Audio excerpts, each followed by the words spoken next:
ముఖ్యమంత్రి గారు ఏదో చెప్పారు సార్, వినండి సార్, వస్తున్నాం, దానికి వినే ఓపిక ఉండాలి, వినే ఓపిక ఉండాలి. ఆ రోజున తెలంగాణలో ఏదో జరిగింది, ముఖ్యమంత్రి గారు ఏదో ప్రకటన చేశారు అని చెప్తున్నారు. చెప్పినప్పుడు దానికి ఆ రోజు బాధ్యుడైనటువంటి ఇరిగేషన్ శాఖ మంత్రిగా పనిచేసిన హరీష్ రావు ఏం చెప్పాడు? మేం స్టే తీసుకొచ్చాము దీని మీద అని. దద్దమ్మ ప్రభుత్వం ఆ రోజు ఆంధ్రప్రదేశ్ లో ఉంది అనేటువంటిది ఈ రోజు శాసనసభ సాక్షిగా వెల్లడైంది.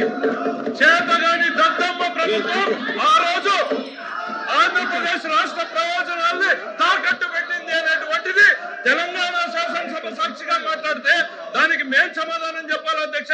ఆ రోజు రాజ్యం చేస్తున్నది ఎవరు? వైఎస్ఆర్సీపీ అధినాయకుడు అని చెప్పబడుతున్నటువంటి జగన్మోహన్ రెడ్డి గారి దద్దమ్మ ప్రభుత్వం ఆంధ్రప్రదేశ్ రాష్ట్ర ప్రయోజనాల్ని తాకట్టు పెడితే చేత కాకుండా కోర్టుకు పోయి అఫిడవిట్ చేసినటువంటి వ్యక్తులు మీరు ఈ రోజు మా గురించి మాట్లాడతారా? కూర్చోండి సార్, దానికి మేము సమాధానం చెప్పండి. మీరు ప్రశ్నలు అడిగేటువంటిది వాళ్ళు అడిగినప్పుడు ఈ ప్రశ్నకు సమాధానం ఏం చెప్పాలి అనేటువంటిది వాళ్ళు డిసైడ్ చేయరు అధ్యక్ష, ప్రభుత్వం డిసైడ్ చేస్తుంది అధ్యక్ష. వాస్తవాలు ఏంది అనేటువంటిది ప్రభుత్వం చెప్తుంది. వాళ్ళు వినాలనుకున్న సమాధానం చెప్పడానికి మేము ఇక్కడ లేము అధ్యక్ష. వాళ్ళు ప్రశ్న వేసే ముందు వాళ్ళు ఆలోచించుకోవాలి. ఈ రాయలసీమ ఎత్తిపోతల పథకం మీద అడిగితే ఇది తిరిగి మన మెడకు చుట్టుకుంటుందా లేదా అన్నటువంటి ఆలోచన వాళ్ళకు ఉండాలి అధ్యక్ష. లేకుండా ప్రశ్నలేసి వాస్తవాలు వినడానికి వాళ్ళకు ఓపిక లేకుండా పోతే దానికి మేమెట్లా బాధ్యులం అధ్యక్ష?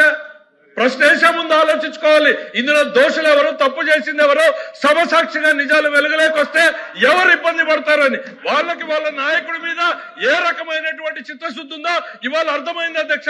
సభ సాక్షిగా జగన్మోహన్ రెడ్డి గారు రాయలసీమకి ఏమీ చెయ్యలేదు అని ఈరోజు వైఎస్ఆర్సీపీ నిరూపించింది అధ్యక్ష.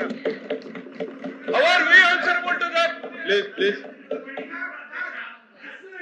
అల్వాపి గారు, అల్వాపి గారు, మీరు ఫైనాన్స్ మినిస్టర్ చెప్పారు, మీరు ఇలా కూర్చోండి, ఫైనాన్స్ మినిస్టర్ చెప్పిన దాన్ని నేను పూర్తిగా ఎక్కిపిస్తాను.